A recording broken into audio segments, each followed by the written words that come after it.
Hello, this is Darren. And this is Paige. And this is Where's the Lemonade? Where we talk about what happens when life throws you lemons.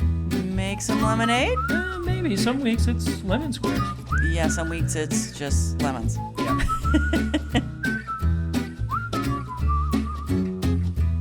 On today's episode, we are going to talk about expectations. And marriage and what to do with them. Yep, let's do it.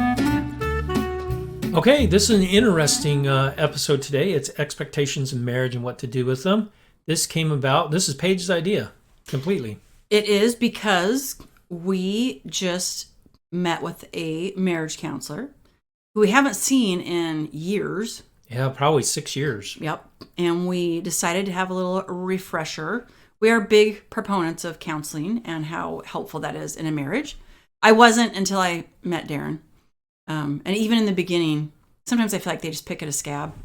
Well, that's their job. Yeah. And I'm like, stop picking at it. But I think it can be so helpful. And so we decided to meet with our marriage counselor. And one of the things that I really came away with was expectations. And we weren't talking about those expectations that we have for each other and in our marriage. Yeah, and it's interesting how you deal with expectations. Sometimes when expectations haven't been met in the past, then you keep lowering them, and then you have no expectations. So it's almost this double-edged sword. Am I having too many expectations or not enough expectations? It can be tough. Yes. So one of the things that I did, and it was kind of scary. Because I'm so scary. It's very scary. I asked you, what were your expectations for me in our marriage? Now, that is a terrifying thing to ask. Why, you say?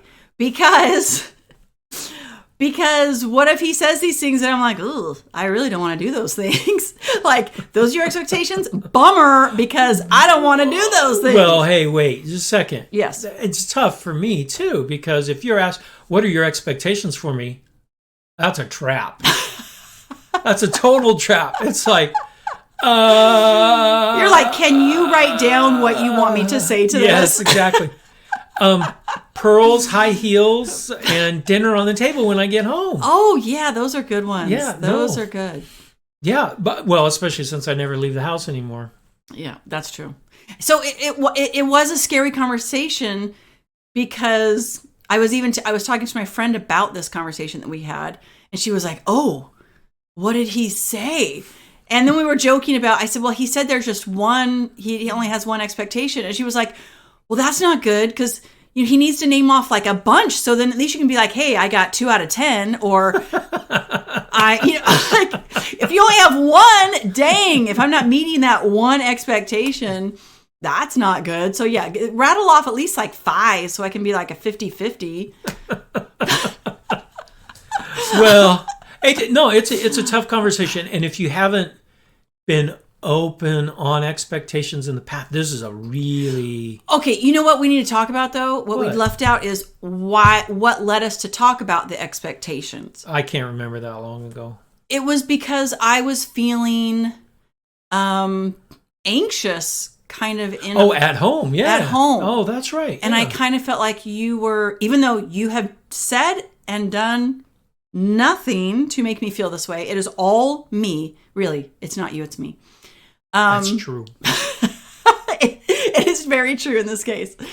I think I was like, oh. You were feeling guilty or anxious because you're so busy all the time. Yeah, I'm very, very busy right now. I mean, with work and school and...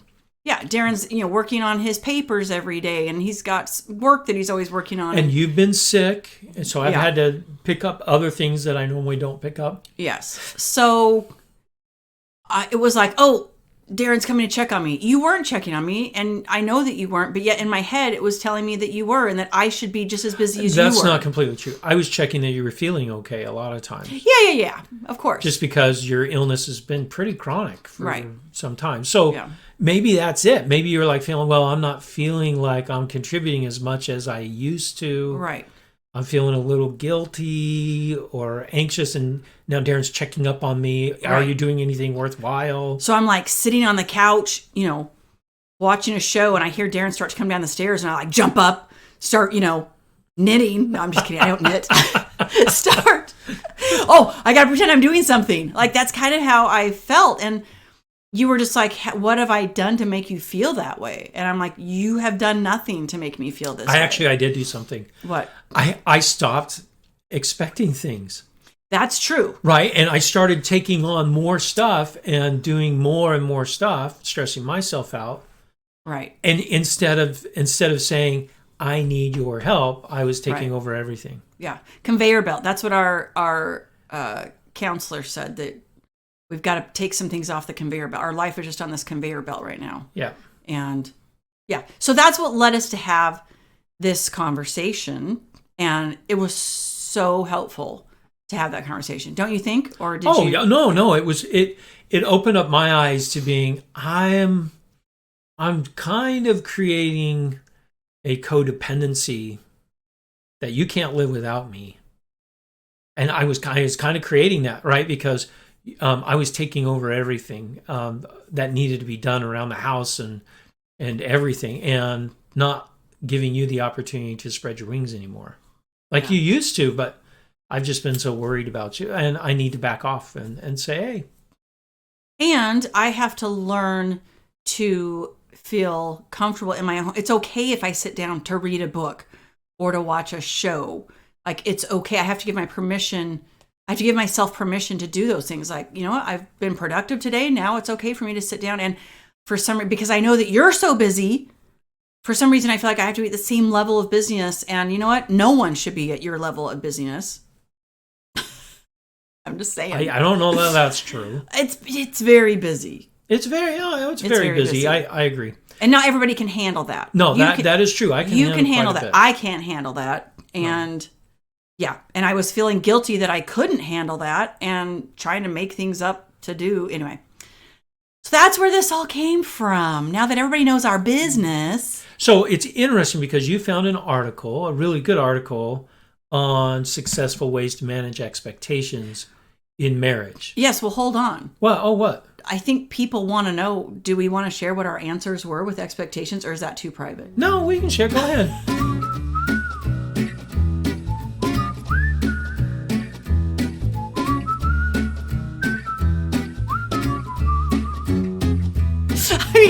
I mean, we don't have to share if you don't want to. No, let's share. Everyone knows everything anyway. We're an open book, pretty much. Well, we're open except until, for that one thing. We're open until we're shut, and then we're really shut. But yeah. Anyway. There you go. Okay, so I asked you first. I said, Darren, what are your expectations of me? And I was like gripping the chair, frightened out of my mind about what you were going to say. Like, if your expectation was... And I was afraid to say anything at all. Oh, boy. So, were you telling me the truth? Yeah. You were telling me the truth? Yeah. No, seriously, this is... My first thing was, I don't really have a lot of expectations out of you. That's what I said at first, right? Yes, and then I was like, come on, give me something. So then you did. And I said, well, I mean, we already know I can't do laundry very well. That wasn't your expectation. No, my expectation was to be loved and to be desired. That is what you said. You said, I want you to love me. And I felt like that was such a broad answer, though. But that's all I need. I know, but you know what I mean? I was like, can we break it down? Break it down. That's what we break it down. That's what Let's you break say. it down. Break it down. Break it down. All right, and then what did it end up with? I can't remember now. We didn't really break it down. Yeah, see, there you go. Well, some of the things we can't say on our podcast. You know what we mean, people.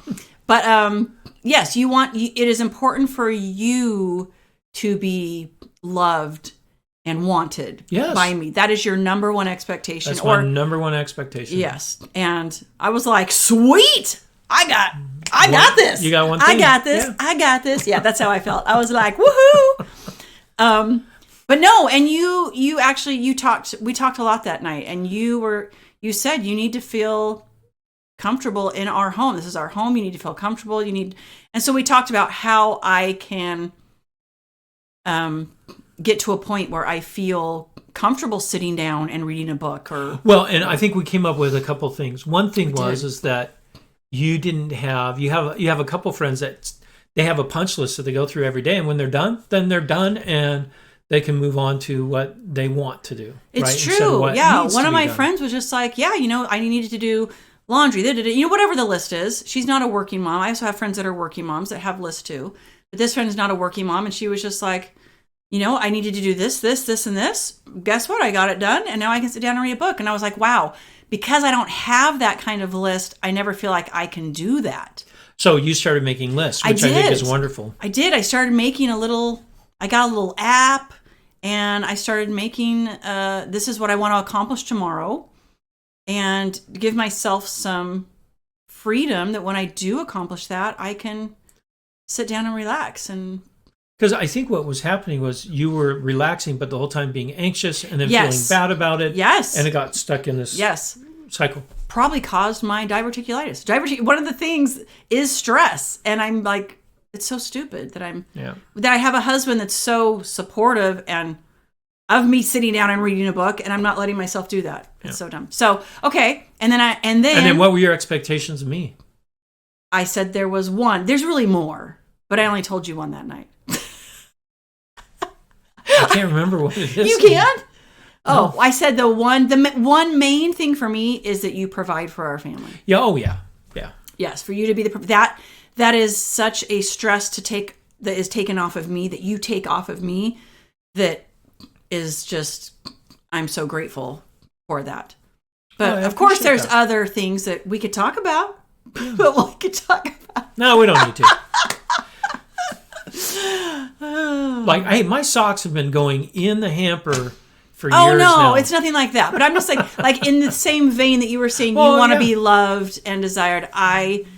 We've talked about this before. Yeah. I have to be married to somebody that is crazy about me. Like, I'm crazy. I know you're crazy. Are you crazy about me? Yes, absolutely. Okay. So as soon as you stop being crazy, then I gotta make you crazy again. Well, you do a good job at that.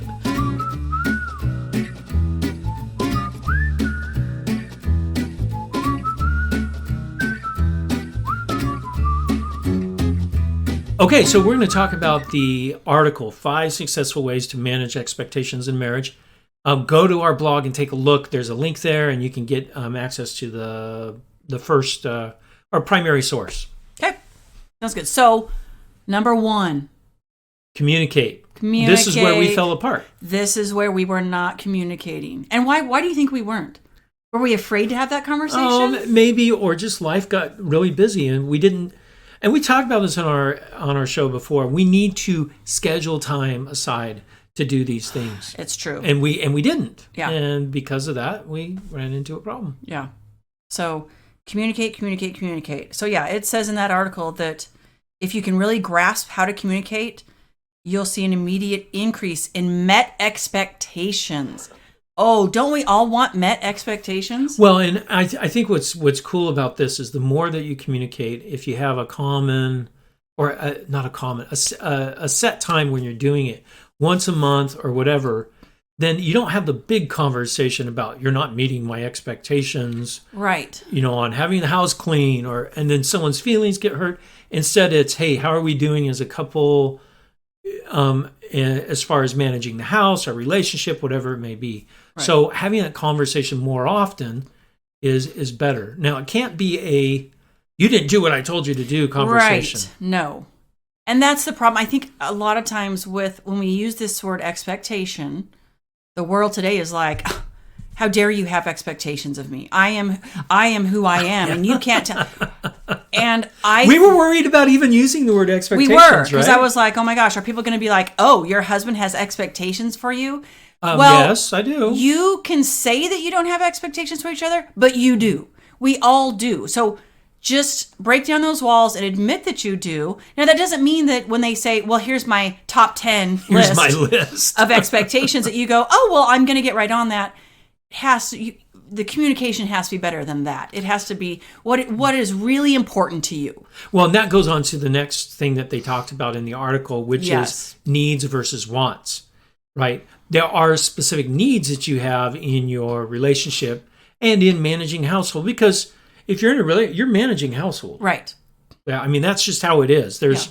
There's just practical things that just need to get done, Right. right? So let's talk about needs versus wants. You know, it was interesting. The author of this article talked, because I was just like, I wonder exactly what that means.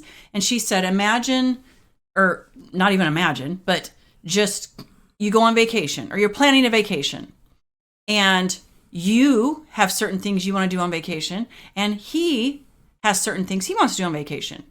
So she was saying, now, what are the needs? So what do you need to make your vacation happy? So she was saying her and her husband just planned a vacation, and her basic needs that she really, really needed to make a fun vacation was a nice hotel. She wanted to eat at nice restaurants and have it was like a nice pool at the hotel. Like those were her basics for. Now her wants were, she really wanted to have a massage and she really wanted to go, I think, on a helicopter ride or something like that. Those were her wants. And so she says, those have to be compromised and talked about. And then the need, so you can come together and say, these are my needs, these are your needs. Now that's a vacation, that's something different. But do you know what I mean? Like, so these need to be met. These are the needs, and the wants are, if your needs are a lot more than your wants, you got some problems, right? I mean, you can't have a whole list of expectations that are all needs. Oh, I see what you're saying. Gotcha. Otherwise, you're not compromising. You're just saying, in order for me to function, you need to do all these things for me. That doesn't go over well at all. No. And you have to be like, yes, no one can be a tyrant or a dictator. You have to be reasonable. You have to be a reasonable person. But I thought that was reasonable. Like, I thought the vacation thing was a good example. Hotel. Yeah, like a nice pool. hotel, a pool, and some good food. Those were her needs. Now, do your needs and wants ever change? Of course. So that's why you have to meet often, right? To talk about. Yeah, that goes back to number one, communicate, right? Yeah. So do you feel like, you feel like we do good on the needs versus wants? No, I don't think we have. Because I think the things that I needed I kind of put aside. Yeah. Okay. And changed those to wants. And then I was doing what the next thing was I was controlling everything. I was just taking care of everything. And I had no expectations of you. Right. Because, primarily because you've been sick. Right. So, and I was feeling guilty about some of my needs. You know what I mean? Like my needs were, I needed to rest. I can't be, as active as I was, and I need to take care of my body. And I was feeling guilty about, not doing what you were able to do before, right? Right. Yeah. Right. So, and then that made you more kind of depressed or anxious. Yeah. And then and the reason we didn't talk about it, and we should have talked about it, because if we did, then we wouldn't have had the situation that we were in, which was you feeling anxious and me feeling overwhelmed. Right. And me going, gosh, Darren's just always checking on me. Well, which I wasn't. Which you weren't. But that was because we weren't communicating our needs and effectively. Our wants. Yeah. Yep. All right. So let's go to the third one here. Okay. The third one is let go of control and don't control others. And this is, when we think of this, we first think of, you're going to do what I tell you to do. And that's the outward control. There's an inward control that's very different. Well, trying to control your spouse and what they do or how they behave, or that's never going to turn out well for you. No, it's not. It's not. But controlling the whole situation, controlling what's going on in the house all the time, is another thing you got to be careful of. Right. So I don't agree with some of the things that the author put in this section.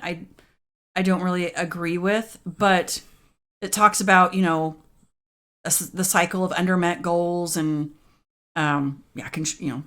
but I do agree with don't try and control your spouse, and you've got to let go of things that aren't in your control.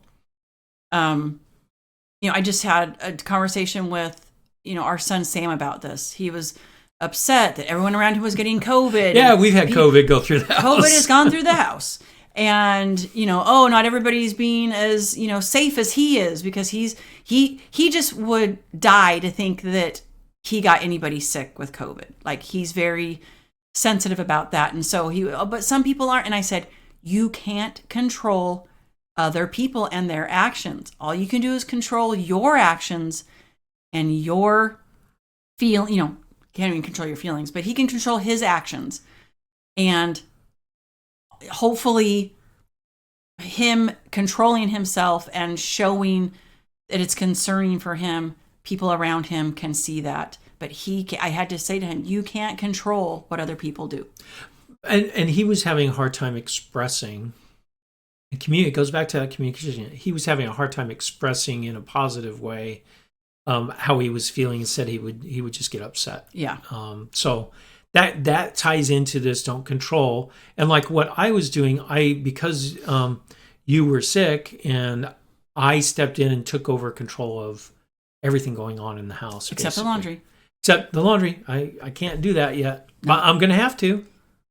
Yes, yeah, because I can't lift anything over 5 pounds or do anything. I can't do movements like that. Yeah, so Paige has her surgery in a couple weeks. And so, yeah, it's going to be... I'm before surgery, I'm going to hide all red things. We may have to buy a whole bunch of new clothes in 2 months, but that's okay. That's okay. And you know what?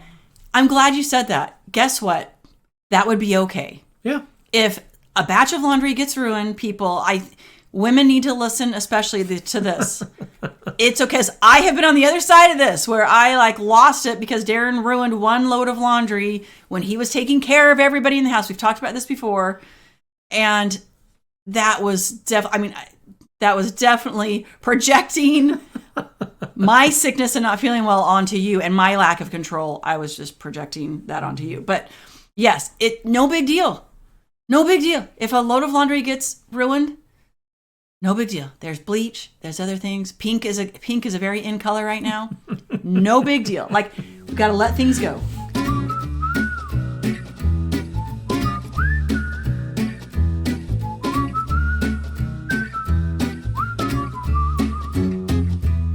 Okay, the last two in this article were don't assume and find things you're grateful for, or in other words, gratitude. So let's talk first about don't assume. Oh my goodness. I think most women, and women might get mad at me for saying this, but I think we do that. We assume that our husband or our spouse or our boyfriend, whatever it is, we assume that they know. You should know. You should know what my no, it's needs not are. just women. Men go through the same thing. Oh, do you do the same thing? Oh, yeah, so absolutely. you assume that we know what you want and what... Yeah, we're pretty simple beasts. That's true. So we assume that you can see when we're physically upset. Maybe we had a rough day at work, or maybe we're stressed about kids or whatever. I'm horrible at hiding anything. You are terrible. So we would assume that you can see that. So you see that. Why do I have to tell you? Right. So I think that goes both ways. Okay. Yeah. So in this don't assume, meaning don't assume that they know exactly what you want or exactly how you want them to. Sometimes we literally just need to say, okay, this is how I'm feeling and this is what I need from you right now. Don't assume that they know what. And it may be different than the expectation that you have already established. Right. That can change. Yeah. Because, things are different. But yeah, assumptions.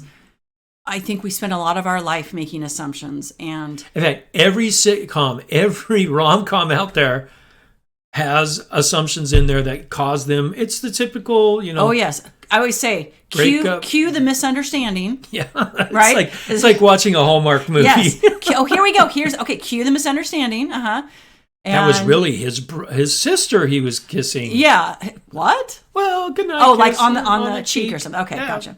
And yeah, she assumes it's his long lost love, and yeah. So assumptions are she has in her article that she broke down to a swear word, but anyway, assumptions are bad. Let's just say that assumptions are bad. So that goes back to Communication. So if you are having the worst day or whatever, and you're just going, I can't believe that my spouse or my boyfriend isn't treating me the way that I need to be treated or giving me what I need, pull them aside and say, listen, this is how I'm feeling right now, and I need this from you. Can you please give that to me? Or is it okay to say, I'm assuming you're feeling this way?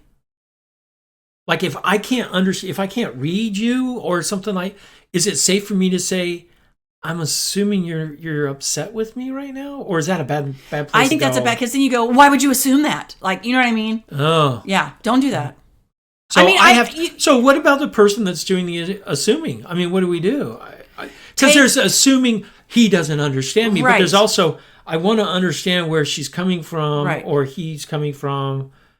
I have to make some assumptions. Once again, take them aside and say, all right, I feel like there's some tension here in this situation. Tell me how we can, better handle this. What are you feeling? This is how I'm feeling. What are you feeling? It just all goes back to communication, right? Okay. But yeah, I can just see that though. Oh. Well, I'm assuming that assuming you're upset with me because good assumption, Sherlock. I crashed the car. Well, yeah, you don't need an assumption for that one. That one's pretty clear. So. Yes, common sense comes into a lot of Yes, it does. Okay, the last one is gratitude. I'm a huge fan of gratitude. Same, and you know me. The glass is half full. The glass is not half empty. I don't think living in regret or any of that is healthy for anyone. So I mean, we've had whole episodes on gratitude, but the key here is just take a moment and look at the wonderful things that you have in your life. You can find what you're looking for. If you're looking for something, oh, my life is so horrible, you're going to find it. Guaranteed. Absolutely. If you're looking for your significant other to upset you, guess what? They will. You will find it. You will, when you're nitpicking and looking for all those little tiny, they're there. They are. Like you, and you have to look back and go, hey, remember when that didn't bug me? Well, someone recently, I was listening to another person's podcast, and it was about what? I know. I don't know why you would do that, but I was sitting on an airplane. Okay. And they were mentioning the things that used to drive me crazy about. It wasn't a podcast. It was people in the airport. These two men that were widows. They were in some support group. I forgot to tell you about it. This was fascinating. They were talking about their former spouses that had passed away. Okay. And they go, the things that used to drive me crazy about her, I miss so much. Oh. I went, oh my goodness. Well, I mean, that just made me kind of cry. You're a crier. I'm a crier anyway. So look at the positive on things. Look for what you have in your relationship, in your life, in your house, your kids, or whatever it is. Right. Find the positive. It will change your perspective completely. It will. And if you are feeling like, I'm just not getting any of my needs met, I'm not getting any of my expectations met, think of the things in your spouse that you love about them and you care and that have made you care about them. And if you focus on that and then start showing them gratitude and love, it will turn around and come back to you.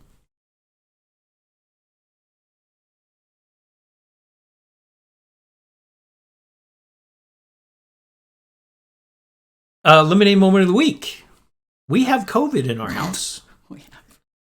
It started with Madeline a couple weeks ago, and then our nephew Andrew, who's living with us, got it, and then Sam got it. And then on top of that, David had a wisdom teeth emergency where he had his wisdom teeth pulled on Friday. So we're not going to talk about it. So in all of that chaos and quarantines and kids not going to school and Andrew missing work, we don't have COVID. No, we did not get COVID. We stayed out of it. We have quarantined. We have worn masks in our own house. We walk around with a spray can of Lysol. Well, and there's a couple reasons why we were in a way I was like, oh, just get it and get it over with. But You had a business trip that you were going on that was very important. Yeah. I have a girls' trip next week, and then I have my surgery. But more important is your surgery. You cannot get COVID. I can't get COVID before my surgery. So we were taking extra precautions. But yeah, so there's the lemonade. We are healthy. And amidst the turmoil of sickness around, I feel like wearing a hazmat suit, but I don't have to anymore. I don't have any important business trips for another month. That's right. But I can't get it because surgery. So we still have to be careful. Right.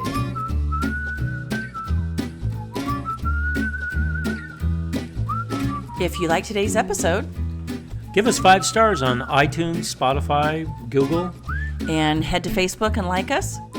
And check out our blog at where'sthelemonade.org, where you can leave questions and comments.